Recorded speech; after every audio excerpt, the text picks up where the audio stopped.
Hey there, welcome to today's Tech Conundrum. Today, let's dive into a common problem that many developers encounter while coding in C#. The issue at hand revolves around the usage of field initializers in two classes, A and B. In Class A, everything is smooth sailing, but things take a turn for the worse in Class B. Why is that the case? Let's unravel this mystery together. In the solution to our problem, the key lies in understanding the concept of identical simple names and type names, as outlined in the C# spec.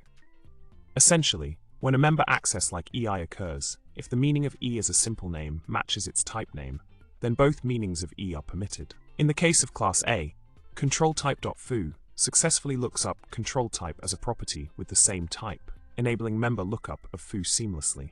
However, in Class B, controlType is a property with a different type, controlType, leading to a roadblock in member lookup.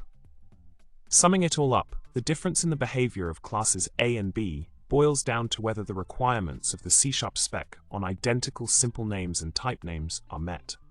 Understanding these nuances can save you from similar headaches in your coding journey. Now that we've cracked the code on this issue, remember to subscribe, like, and comment below.